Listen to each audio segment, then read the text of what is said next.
some pain coming up to the surface. You might notice some emotion or memories coming up to the surface.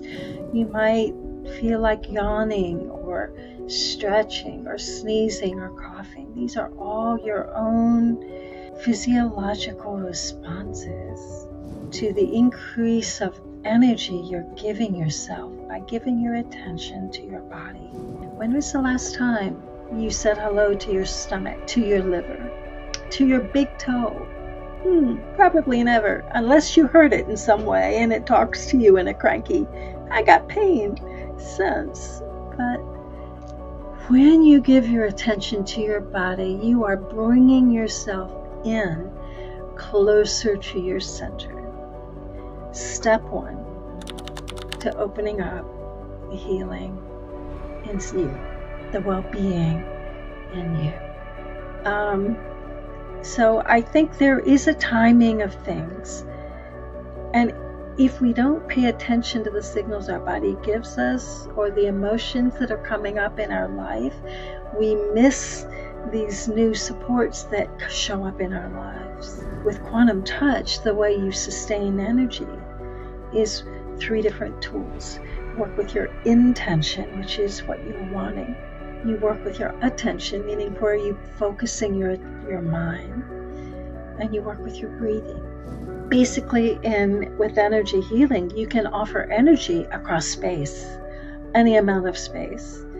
You can also send energy across time. So in quantum touch, in level 1 quantum touch, one of the things we learn is how to send energy into our future and into our past. There is a deeper intelligence that is beyond what the conscious mind understands or is aware of.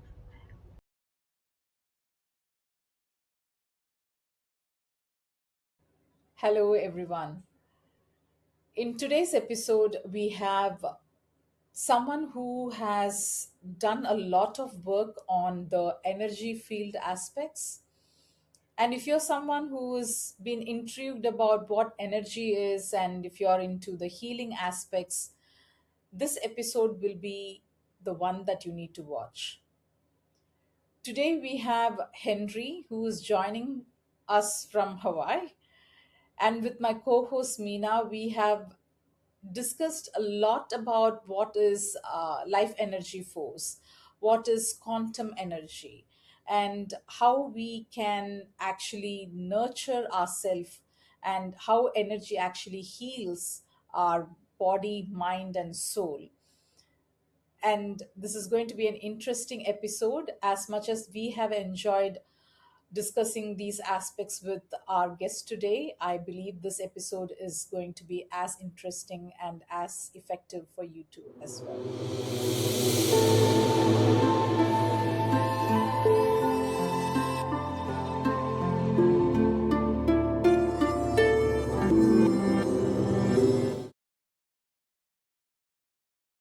So when we were talking about energy across different cultures, one thing which intrigued me with what you said, Henry, is the giver and the receiver aspect of energy in Hawaii, especially you are from Hawaii, right? Like you are in Hawaii. I'm Uh, in Hawaii, yes. yes. So can you talk a bit more about that? Like, haven't heard about this giver and receiver in terms of term, like in a language. It's part of their closed door awareness. The original Aboriginal peoples. I'm not an Aboriginal from Hawaii, so I have no. I don't have permission to speak this thing on a public forum, but Oh, from what I have trained in Ho'oponopono and in other um, shamanic work here in Hawaii, what I understand is that they not only talk about mana, the essential current within life, within each of us, within all life. They have a deep connection to what they call Aina, which is the land, and that the ancestors very often are in the land, in the rocks. The wisdom of the ancestors, the wisdom of the ancients do not die when the person leaves their body. That the wisdom is in the environment and available to support those who are embodied, walking on the planet alive. So it's, and there was a strong cultural paradigm that honors the energy where it was received, where the energy that comes through lineage, the energy that comes through all kinds of things. So it's there's a lot of depth there, and I think there are many cultures I know, many cultures that we just think on the surface it's just energy. Um, and that's the easy way to say, yes, this is water, but there's all kinds of different qualities of water. And some water really nourishes you at all levels, and some water leaves you feeling more thirsty. If you've ever drunk distilled water, where no metals are in it, the body is like, it's great for your iron. If you're ironing your clothes, put that distilled water in your iron. But unless it's the only water you have available, distilled water is really not good for the biological systems that we are inside. So just like water has differences, so too does energy, and how it's received and who handles it. And so to get back to your question, it's all the same topic, actually. You know, we part of what makes it hard for people to understand energy is that if you're in a body, there's no way to not be in it, in energy. It's like saying to a fish, what's water? And the fish is going to say, water? What is it? I don't know. Why do you ask? Because it is never out of water. You know, it's always in there. And that life force energy is always in us as well. Wow, that's it's a different the angle to understand what energy is. And especially, Henry, when you mentioned about common people, like, generally, like if I'm talking to my colleague, they talk energy in a different perspective, in the sense like, I'm tired. That's the layman language. I'm feeling tired. I don't have anything to Yes, do with. yes, And yes. and when we say about, and then when we talk about it, they relate to the daily routine of what's happening in their life. So I'm like exhausted, right? Yeah. But in what you are explaining, my understanding, like, I don't know whether that's the right way to understand, but what I'm interpreting is, if that is the life force way we are born with, then what we are saying is because we haven't connected to our deeper self, is that's why we are saying, like, all the external things about, like, I'm exhausted, I'm tired, I'm brain fog. Could that be the reason? What you are talking about, this is the number one question. It is the best question because it's the connection to what is the walking talk life experience with your family, with your work, with finances, with your whatever goals you have or don't have, with your survival. If you have energy, the mana that we're talking about, the chi, the ki, the prana, the pneuma, all of these words are talking about the difference between when something is alive or it is not. And we become born with an abundance of it. But we also come with with other parts of ourselves that have energy. As we start to open up and grow, we start to have thoughts. So we begin to develop a mental field, and those thoughts have energy. And we have reactions to experiences. Babies have immense reactions. They feel in their body. They tell you right away if they're happy, if they're not, if they're hungry, if they need a diaper change, if they're cold, if they're, you will hear it. There is no filter, right? And so that's an immense presence in the body. Something's not okay, or something feels wonderful, and it's all about the flow of energy. It really is. So the more we grow up from that baby into being able to articulate what we feel, and then recognize that some feelings feel good and some feelings maybe don't feel good, we start to develop, or we start to be trained to judge those feelings or have preferences about those feelings. I want to feel happy, and I don't like it when I'm angry, and it's bad if I'm angry, or bad if I'm sad, or a host of other shoulds that we sort of put on ourselves. And those things start to build up. And so this abundance of life force energy that we are filled with begin to be layered on top of that with things we feel that are authentic, but things we push down and don't let them move through us and grow from them.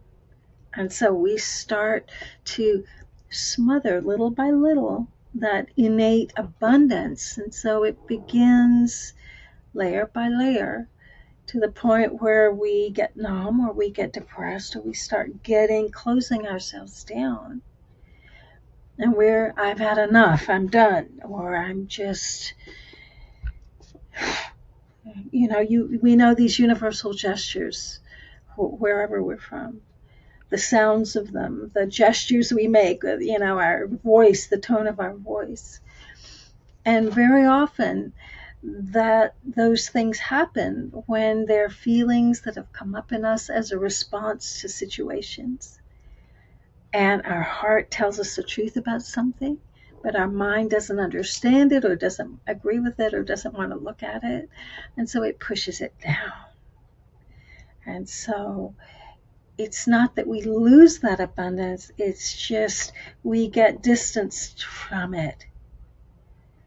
It's still there inside, but we are put all these other things in between our experience of it. Does that make sense? Absolutely. Absolutely. So now, Henry, as you were talking about, like, we all have the abundance, the life force within us, and you know, due to our belief or the conditioning, we are now have suppressed our energy or the abundance in us. How can one actually be aware and be more nurturing for themselves? Well, the first step is to notice what's happening in your body. And to do that it's a very simple task. Put your attention in your body. We can do that right now. So before we do our exercise, just take a moment and give yourself a little bit of an assessment. How do I feel on a scale of 1 to 10?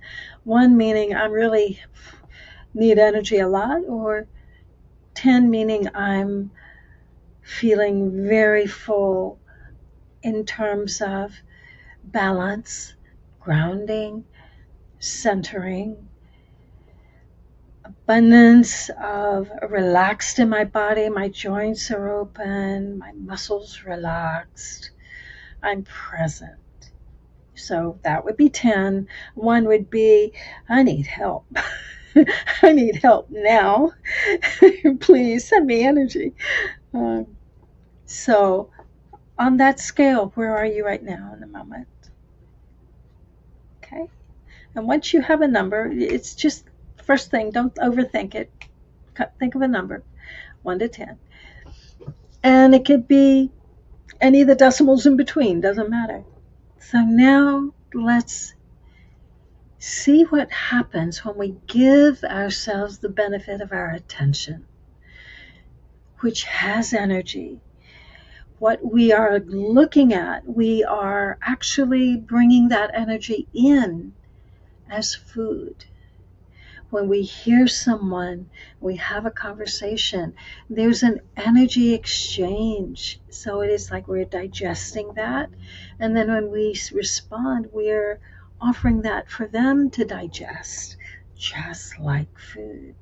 So when you give your attention to your own body in a very simple way, without saying, okay, show me what's wrong, without any judgment, just open. And put your hand on your physical heart, if you can find where it is in your chest, to the place where you can feel the literal movement of the heart pulsing.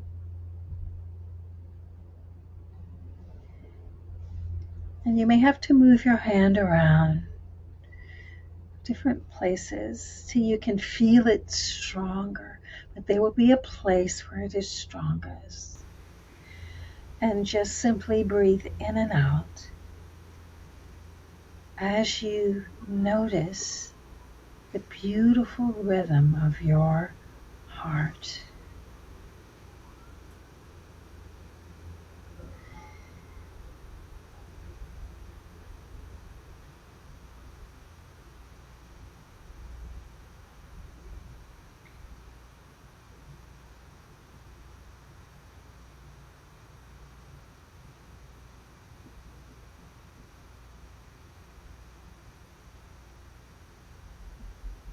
You might notice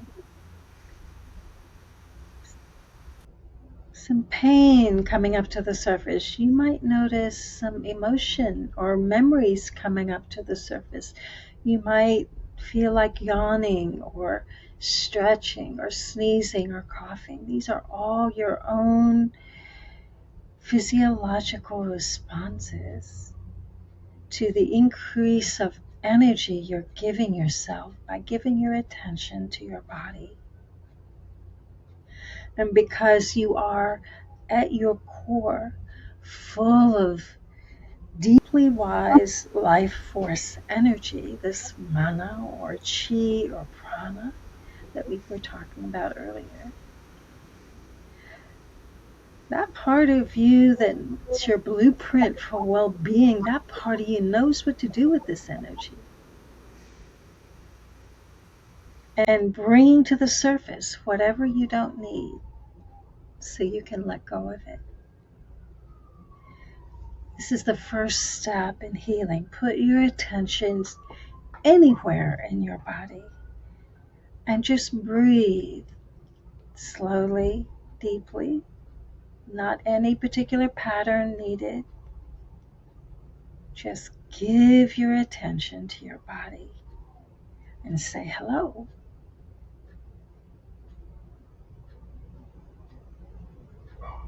When was the last time you said hello to your stomach, to your liver, to your big toe? Probably never, unless you heard it in some way and it talks to you in a cranky, I got pain sense.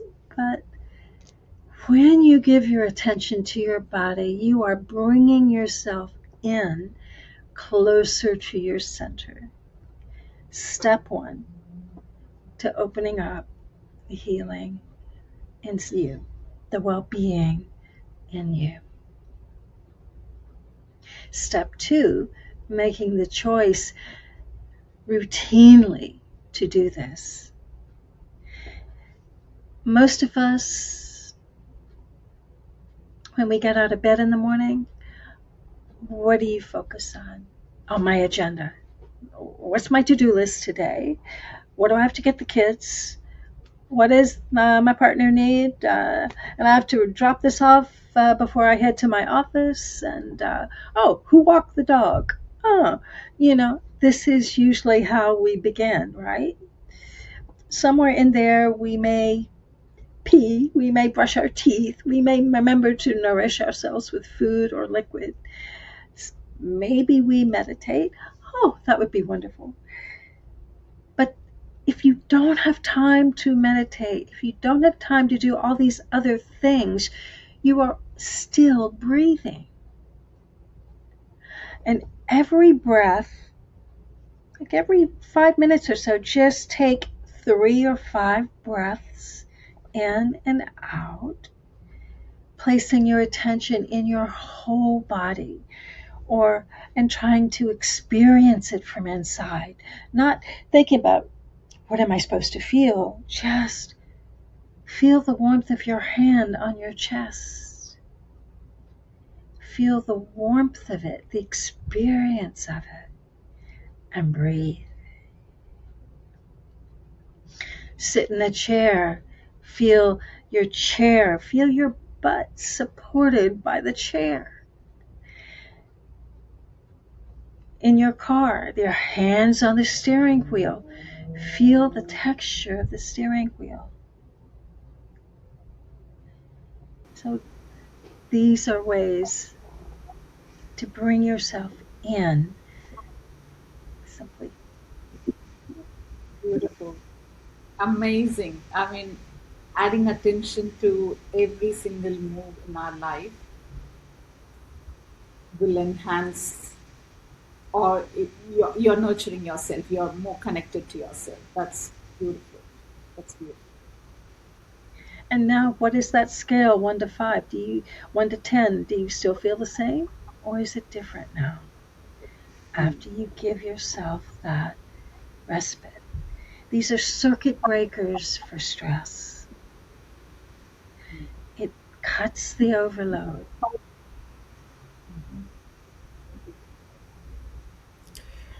Yeah, that was really amazing, Henry, with how you have explained and took us through this experience because it immediately relaxed me. And maybe when we started this exercise, I was at a 6, but now I feel like 8, you know.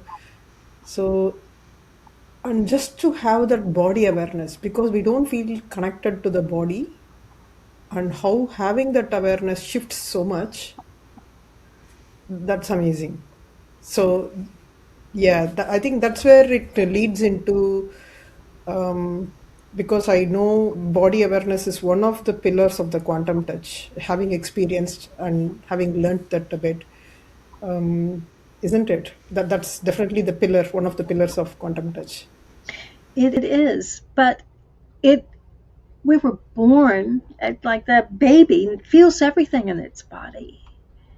It doesn't say, well, no, I'm going to tell everyone I'm fine, even though my diaper needs to be changed. The babies don't think like that. So you've got to laugh at how, when we think of how adults are, and I use that in quotation, the babies are so much wiser, so much more integrated than the adults in modern worlds. Unless we're in nature, unless we are trained in an Aboriginal way or in harmony, in an honoring. Ayurveda does this so beautifully. I mean, this is. I'm talking to you guys. You can talk about this far more than I can because this is in both of you as well. It's just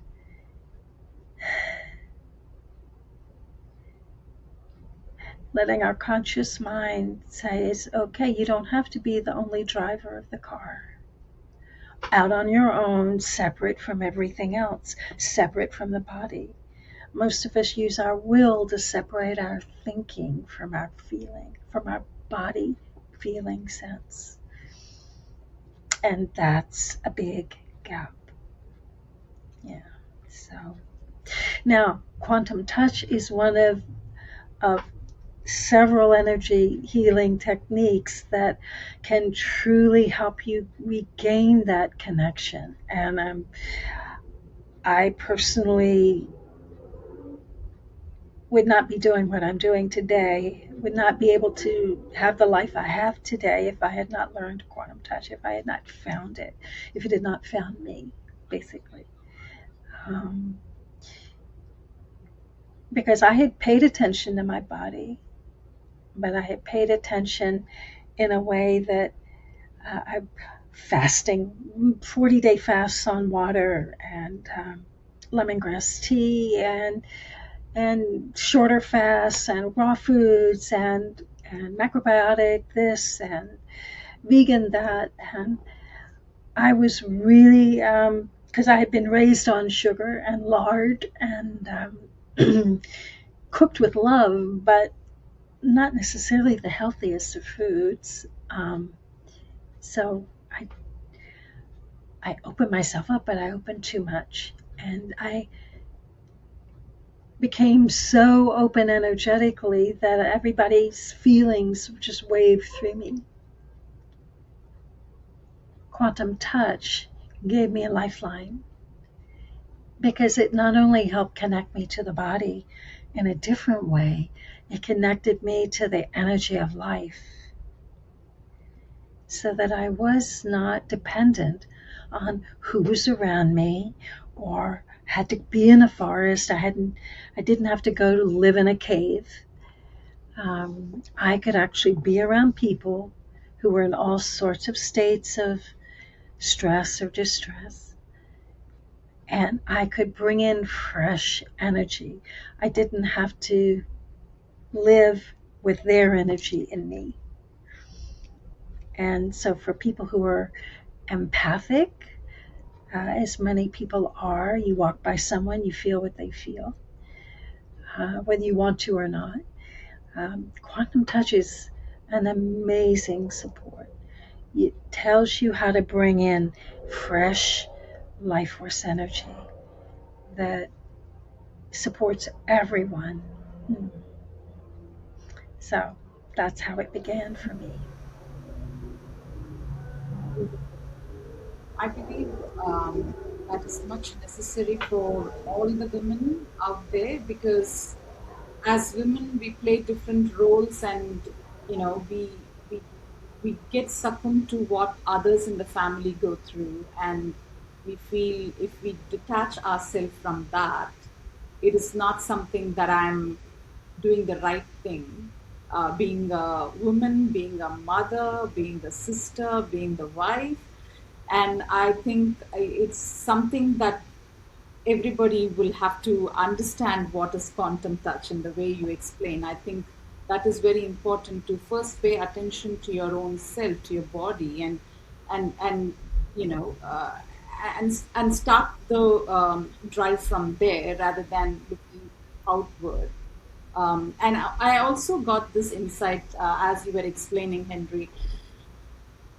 You know, people these days they fast as what you mentioned, like water fasting or intermittent fasting. I mean, I have done as well. Not necessarily that I have actually paid attention to my body, and I did that to see whether there would be some changes in me even before me paying attention to my body, you know. Yes. So I couldn't actually see a lot of change because initially it was not there, like, so I think it's for people out there, and my understanding, you can correct me if I'm wrong, before we indulge in any practices that has its profound value, like, we are not questioning about the method, but first pay attention to your body and see what is that you need to look into or mend with or nurture, and then choose a method that would support you internally, so then you can shine from inside out. I don't that's the actual derivation, but that's how I find it. Yeah. Yes. I started that cycle of this is part, we're hopping ahead a bit, but I find that the universe tends, this well-being blueprint that is inside us, is inside everyone, is part of a larger coherence and synchronicities of, and that we relate with each other and interact with each other in ways that support growth at the right time for each of us. And at that time, I had been doing a lot of counseling work, crisis intervention work, and I figured I need to, and what presented itself in me was, boy, I got to clean me up first.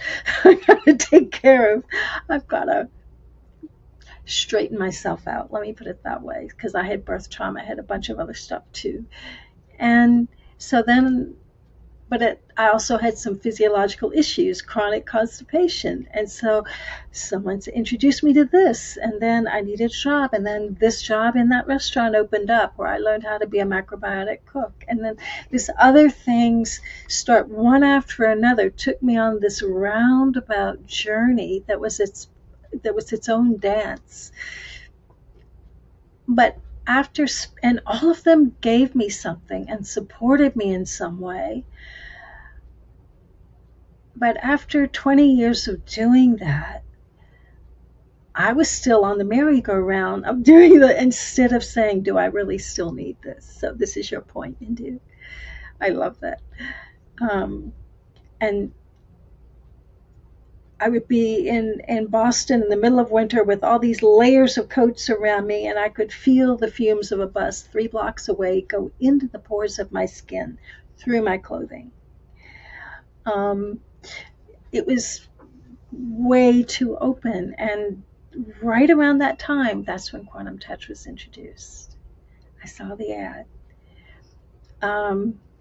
So I think there is a timing of things, and if we don't pay attention to the signals our body gives us or the emotions that are coming up in our life, we miss these new supports that show up in our lives. We have to make room for these synchronicities that come in for self-care. And, as the airlines say, put your seatbelt on, put the airbag on yourself first, then help your kids. If you're not in a good state, if you don't have well-being that you can connect to and a way to recharge frequently, the energy that you spend, the imbalance is just going to grow. So we have to be able to sustain the energy, sustainable energy plan. So with quantum touch, the way you sustain energy is 3 different tools. Work with your intention, which is what you're wanting. You work with your attention, meaning where you focusing your mind, and you work with your breathing. And when you put those 3 things together, there's something almost magical that happens. We already breathe with intention and attention, but most of us don't do it well. So breathe in so that all of your lungs get filled with energy. That's number 2 step. Feel your lungs expand all the way in, as much as is comfortable.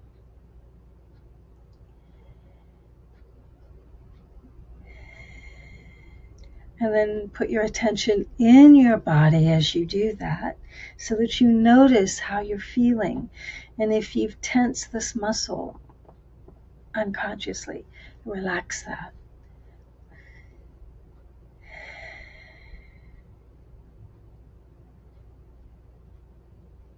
And then work with your intention, your positive preference for well-being.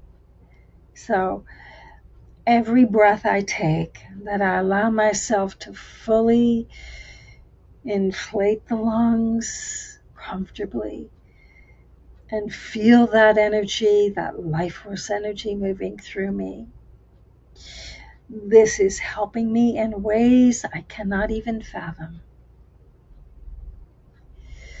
My blood gets oxygenated, the biology gets enlivened, and so much more than that.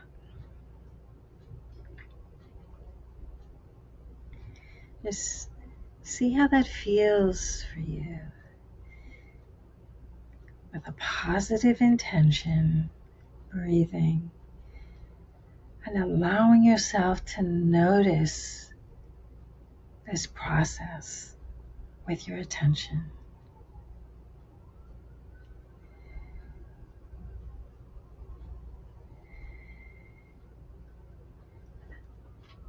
There you go. That's a good cough. That's a good response. That means something is shifting in you, and that blueprint for well-being inside was clearing something. Excellent, Indu. I love it. Quantum Touch is the only class you'll take where the teachers don't get upset if you yawn.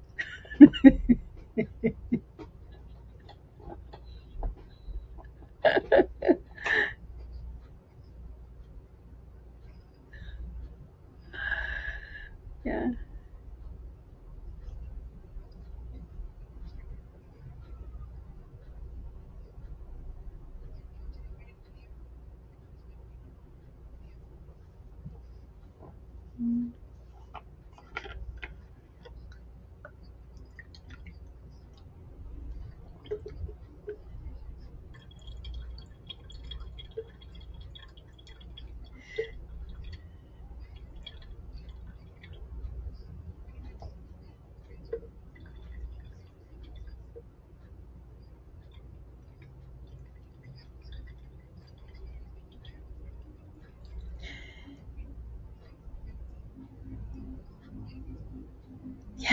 Yes, we're giving the mind a job.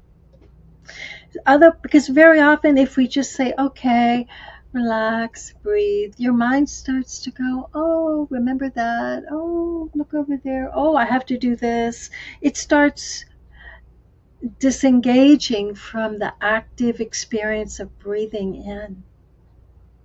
But if you put it together, you give it a job, say, this is your task. And we don't say, look, like cars have high beams, a fierce, strong headlight, and then they also have softer lights that you don't need always, the strong beams. So use your soft headlights in this. Be present in the process of it, and you'll be surprised how much you'll start to feel. You'll expand your subtle energy skills. You'll start to notice and hear and see and sense through your senses in a much wider, deeper way. For people who want intuitive sensing, this is one of the best ways to begin the journey. Yeah. And it's practical. Because it's much easier to adjust something at an energetic level versus at a molecular level. I mean, does that make sense? Is that? Yes. If something's concrete in your body, you have a broken bone, that's physical, okay? But if you've been feeling instead, I can't lift this anymore, I need a break, please give me a break. If you just heard yourself and gave yourself an energetic break, your body wouldn't have to do it for you very often. It sounds silly, but there's very often that correlation. We're getting into what it means to work at a subatomic level, what it means to work at a quantum level, because this sounds so different from mainstream thinking. Correct. So We're not making this up. yeah. So that is where this is based on quantum physics, isn't it? Like rather than classical physics. Yeah, the classical physics is very much, some people call it Newtonian physics. It's very much what the scientific method is based on. It's very linear. There's a cause and an effect. And if I have an experiment here and I have a certain number of variables, and we all know the process, and you can do the same experiment over there with the same variables and you do the process. This is how you validate this in scientific method, replicating experience, because it's very linear at a molecular level. This is the science we use. And in terms of healing, in order to change state, there are two basic laws that we work with at a molecular level in mainstream. It's Newton's laws of motion. In other words, if you want a cell to change its state, you need to apply force. So you put pressure. You think of different modalities that apply pressure. Massage is one, definitely applies pressure to create a change of physical state. Applying something is moving into a different state. Think of chiropractors who apply pressure to clear subluxations. You think about dentists who apply the pressure of a dentist drill to cut out cavities. An acupuncture needle to apply pressure in, a chemical pressure with a pharmaceutical, acupressure, or any other kind of physical, where you're physically moving, you are forcing something to move from its normal state. The ultimate, a surgical scalpel. I would say that is the most pressure you can apply to cut something out. Okay? So that's one of the laws of physics that the mainstream uses. The second one is the laws of thermodynamics. So you either heat something up or you cool it down. So hot pads, ice baths, all the different ways we adjust temperature to change our state. This is all at a molecular level. These are the laws that work. But when you're working subatomically, force and temperature are not catalysts for change. So they're irrelevant. This is why with energy healing, you don't apply pressure. In fact, when you apply pressure, you are limiting the effect. So at an energetic level, subatomic level, the catalyst for change is frequency, is vibration, vibrational frequency. And you also have other kinds of limitations at a molecular level that do not exist in quantum mechanics. There is no cause and effect linear paradigm. There is no time and space paradigm that is fixed. So there is quantum superposition. I don't want to get too much into the science of it because that's a different podcast. But basically, with energy healing, you can offer energy across space, any amount of space. You can also send energy across time. So in quantum touch, in level 1 quantum touch, one of the things we learn is how to send energy into our future and into our past. Because at a subatomic level, it's all present. There is no differentiation. So this really expands the paradigm. It gives us freedom.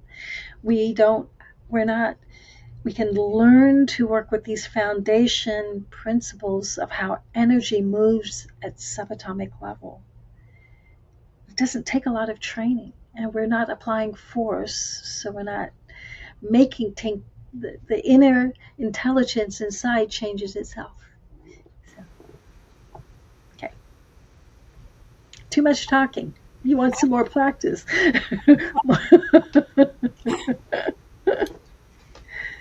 It's very interesting when you mentioned about we can give energy to our future. I can understand.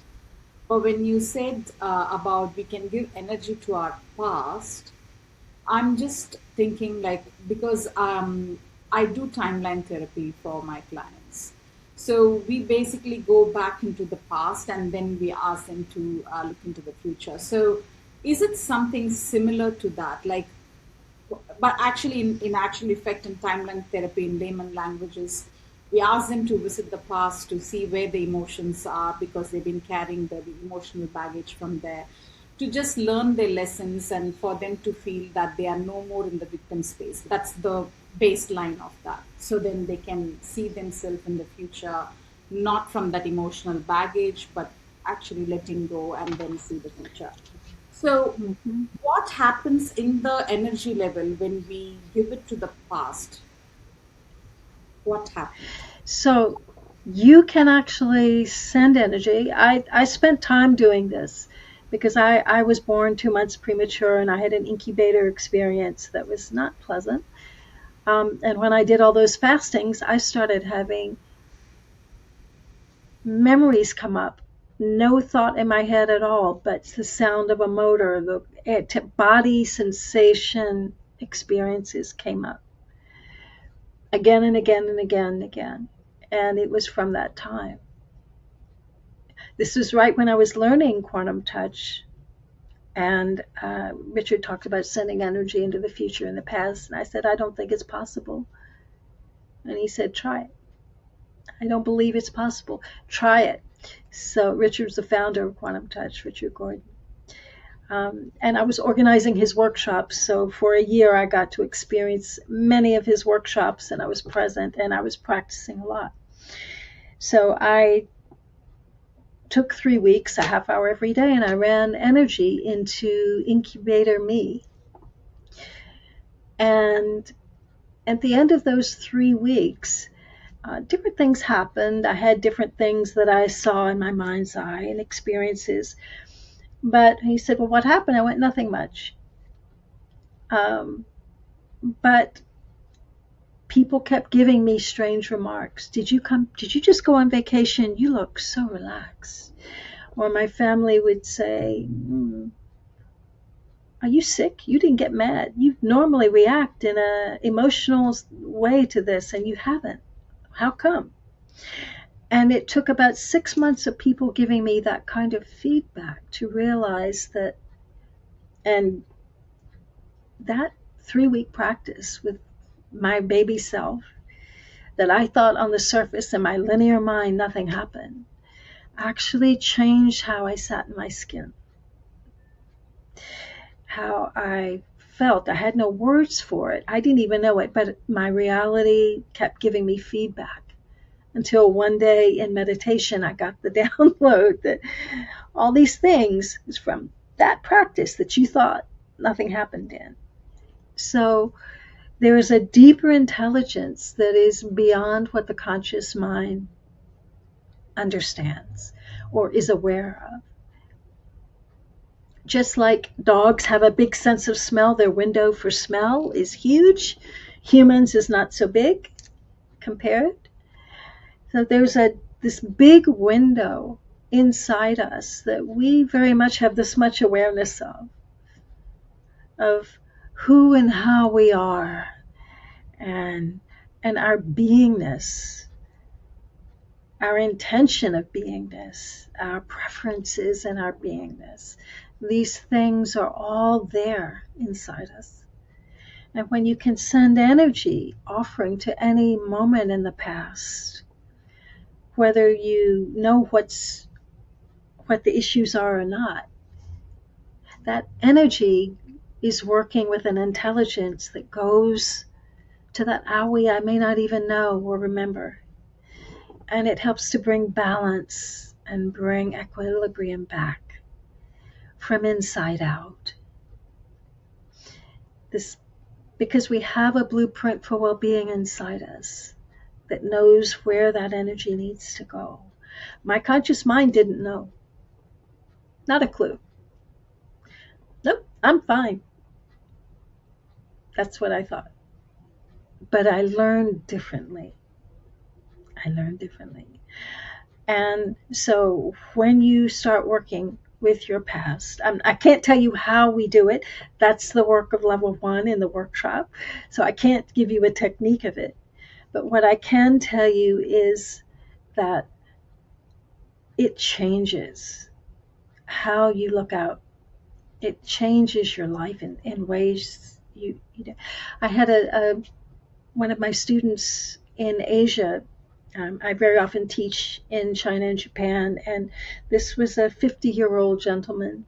And I had told the story in the class about my incubator practice, and he practiced with himself. He too had been an incubator um, baby.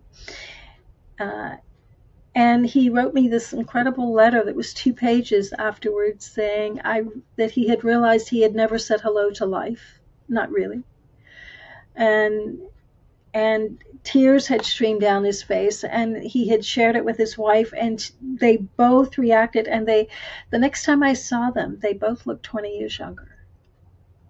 It was so powerful and pivotal when we start to see where we've stopped the flow. It's not that we get low on energy and need, it's that we stop getting in the way of it. We start allowing the flow to be there. And your own blueprint for well-being will let you know where those traffic jams are, or where those roadblocks are, or where those places where we're stopping our flow. They show up. So then we work with them. That's what quantum touch does. Yeah. So not only the past and the future, but you can also offer quantum touch to someone in person or in remote because it's across the space Absolutely. time, isn't it? Yeah. People come in and just say, "Look, my back hurts. Help!" you know. But there is a principle in energy healing, and especially in quantum touch, that we honor that blueprint for well-being inside each person. We are offering the energy, but we are not healing that person. We are offering energy to support their ability to heal themselves. I cannot heal. I cannot do what only your body can do. So if you're hungry and I have breakfast, you're still hungry, right? If I have to go to the bathroom and you say, "Oh, excuse me, I'm going to go to the bathroom," that doesn't help me. I still need to have that organic function done. So I can't take away someone's pain or make this go away or that grow in a different way. What I can do is cultivate an energy to the very best of my ability and offer that universal healing coherence that their inner healer, their blueprint for well-being knows how to use. And you can use this on yourself. You can use this to help others. And I've animals, the planet, water, your food, you know, it offers help anywhere that needs energy or has energy. So you've used it too, Mina. So Yep.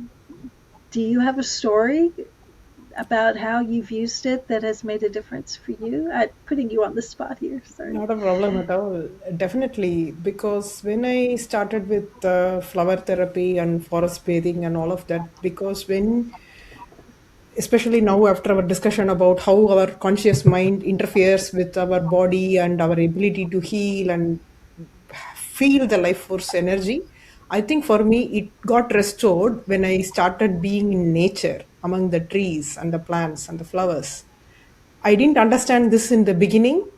It was much later on I realized, okay, the flowers are vibrating at a very high frequency, and that's the reason why I'm feeling so uplifted. And then I learned about energy, and that's when I started doing quantum touch. I learned it from you, and that was an amazing experience because when I combined that with my connection to the nature and the flowers, it actually kind of formed as a beautiful floral energy offering to others, because that is where I strongly resonated. Like, I was trying to help a friend, and, where she was having a numbness in her leg for 2 weeks. She wasn't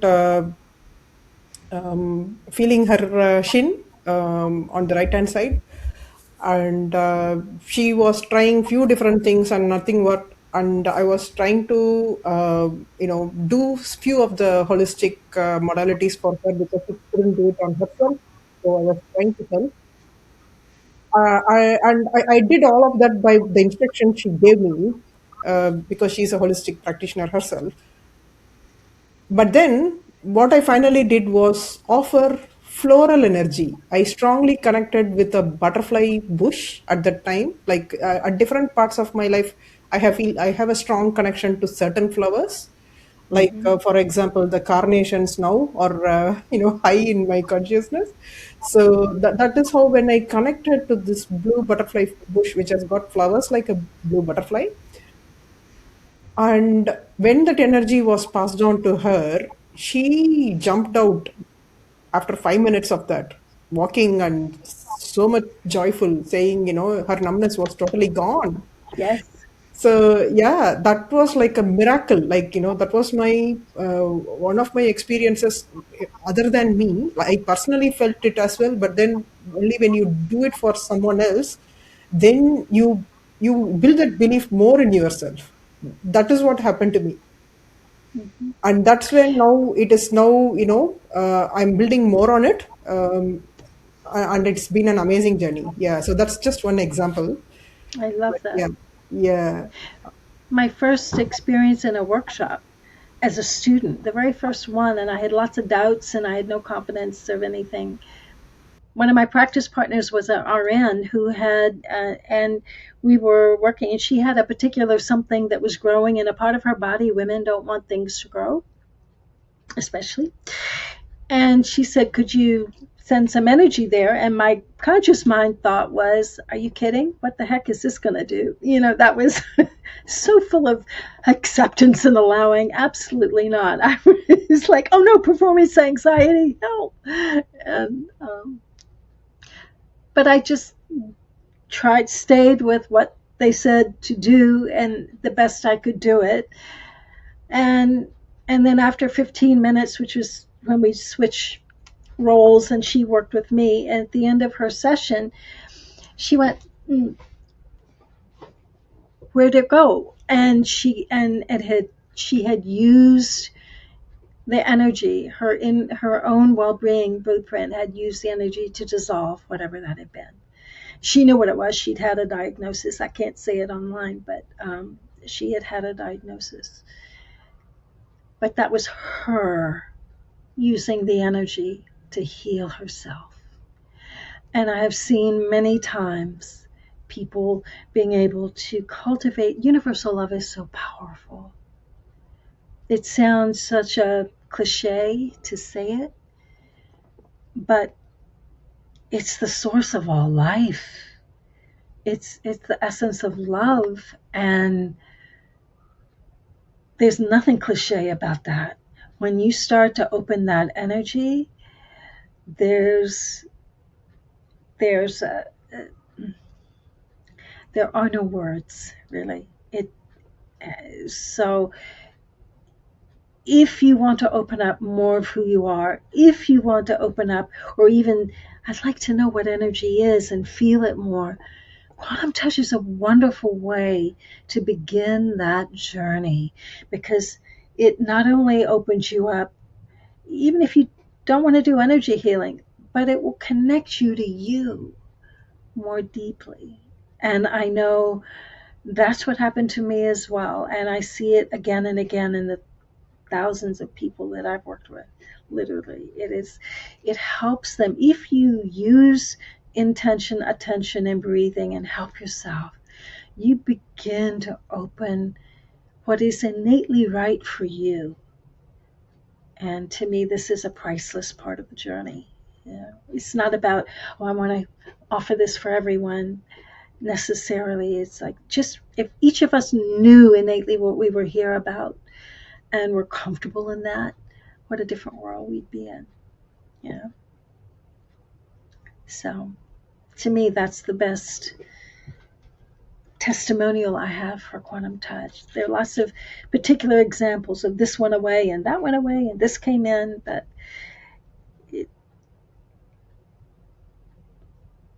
it's much more than those short-term outcomes. Yeah. It opens Yeah. you to you. 100%. So I know there is another stream in quantum touch for called self-created health. I think there is a new name for it, becoming whole. Mm-hmm. Yeah. Mm-hmm. So how does that play a part? Well, I think we talked a little bit earlier too. This is again, we have, first of all, we have 7 different workshops for quantum touch, and the level 1 workshop is where you learn foundation work, all the techniques for cultivating this experience of life force energy and being able to offer it to yourself or others. Um, and the level 2 is to increase with more fun ways to work with specific kinds of colors. That's the supercharging. And level 3 is what you're talking about, becoming whole. And that's different from all the other quantum touch classes. We're not sitting there and doing a hands-on or sending energy across space. This is a self-help process, essentially. It's 7 steps that help you discover what is at the emotional root of the things that are obstacles right now in your life. It's not just discovering the root. Very often people come to this level 3 because they've tried medical, they've tried energy healing, and the situation comes back, or it doesn't really address it. So it's not that they are not self-healable. Instead, a different message is being communicated. Very often, this blueprint for well-being we have inside is so benevolent. It wants us to be joyful. It wants us to be free and live the well-being. But if we pushed our emotion down and pushed it to the back, we don't see it. It's invisible to us, especially if we have layers and habits of doing that, or we trained ourselves to ignore the body, all these different ways. And so what it starts to do is actually to make visible these things that have been hidden. So it starts to, in small ways that get more intense and more intense. Our own blueprint for well-being starts showing us distress active in our life. It could be in our finances, or this pain, or this arm that didn't move so much and now I can't move it, or now it really has an issue. So when these things show up and they don't respond to energy, other kinds of energy healing or medical, or we don't know the root of it, we don't know what the cause is, this is when level 3 comes in, because there is always undigested emotion at the root. Always. When we bury an emotion, the energy of it isn't dead, it agitates from inside. And so this process of becoming whole takes a 7-step guided experience where we can move ourselves through, discovering what are the emotions under this particular situation. And it's a precise mirror, exactly. The strategic questions that get you to the heart of the situation. It shows you how to safely release these emotions privately. And then it opens a deeper awareness of how we've been treating ourselves just as unkindly, just as judging ourselves, or limiting ourselves, or whatever the things were we were upset about. at those trigger situations. It shows us how to look at our own process more humanely and reconnect with the parts of ourselves that we've been avoiding. So we start with a discovery step and it ends in a greater self love experience that is so amazing. It's really special. I have experienced it as well. So Yeah. 100%. It revealed a lot about what I was suppressing for different Mm. conditions. So yes, definitely.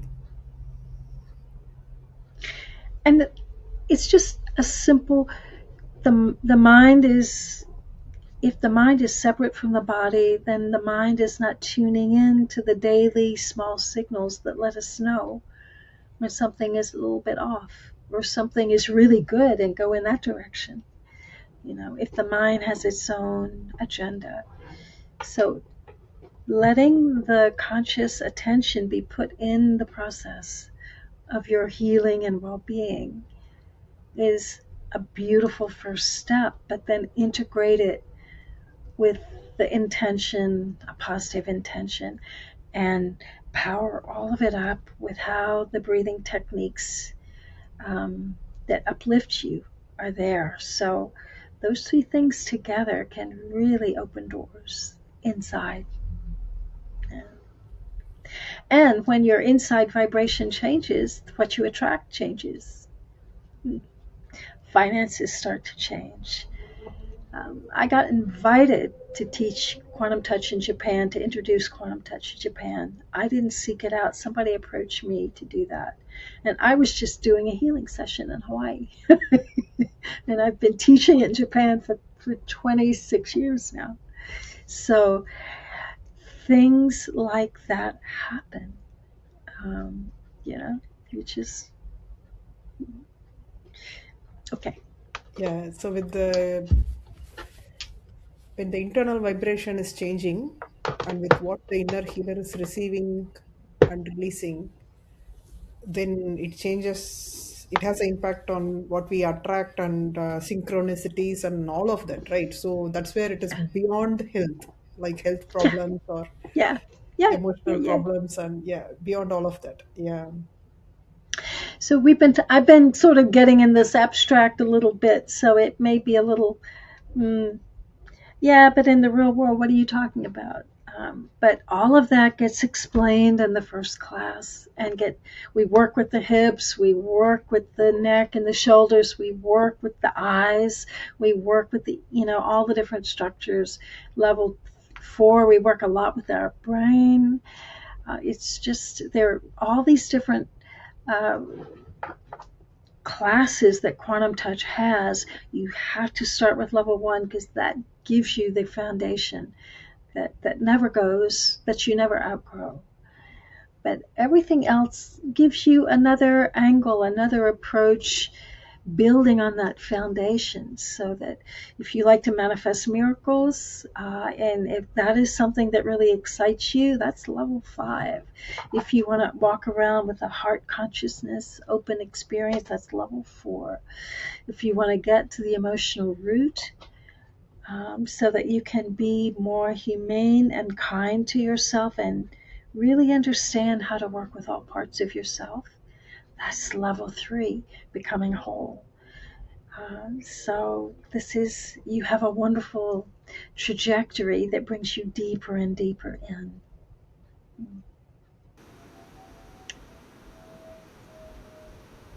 That's awesome. Thank you, Henry. I think we have to do a part two of this podcast Okay. because this has been so deep and even for me who has done a couple of levels, it has given me a whole new different understanding. So I'm sure when we dwell deeper, it is going to bring more pearls into the Mm, conversation that we are having here, and I think there's going to be more benefits out of it. I'm so much appreciating the opportunity to be in the presence of both of you, because you are shining your light so beautifully, both of you. And thank you so much. Yes, Henry. For me, like as Meena said, she's already into the healing aspects. Me trying to understand, I think it. I do get insights from Meena, but what you've explained has like another layer, another deep layer, not just another one layer. I think I have gone a bit more deeper than what I imagined, and I think it will come up as I do. I mean, as you said, the healing, like, when in your experience, like I did that, but I couldn't see anything, but others could see the change. So Mm, there is definitely a shift, but I'm not able to put that in the words. It's a lot of understanding for me. And thanks for this. Thanks, Meena, for, making this possible as well. So beautiful. so Thank you. grateful. Thanks a lot. Thank Mm, you. Thank you. really Thank you so grateful. much. Thank you, Yeah. Henry. This was an amazing episode that we have recorded. I'm sure a lot of people will understand more about what is even energy. What does life force mean? How can it help someone? How can their inner healer help them? These are basic tools that everyone should have. It's not like whether they want to be a healer or not. That doesn't matter. Yeah. Right. Exactly. Yes. So this Yeah. will be, eye-opening for a lot of people who are going to listen to this episode, and I'm sure people are going to appreciate quantum touch and all the miracles. Like I think even going through the course, just level one, you already feel miraculous. Like you feel like I like you said, it's hard to put it into words, but it's a feeling, and only when someone experiences it they can feel that. Yeah. So thank you so much for sharing your light with us. And Well, thank you. And yeah. we also have to give thanks to Richard Gordon, who is the founder of Quantum Touch. We didn't get into the history of it, of the technique, but he has been doing amazing work in the past, and he's retiring now, sort of on his own. But we have so much to be grateful for him, and through this offering of Quantum Touch, we have instructors and practitioners all over the world, classes being held in person, and virtually over internet. And so uh, www.quantumtouch.com. Go online and see if there's a class near you in your neighborhood or online. So it doesn't matter. Take a chance. Take a chance. Thank you, Henry. Thank Thank you. Thank you you. so much.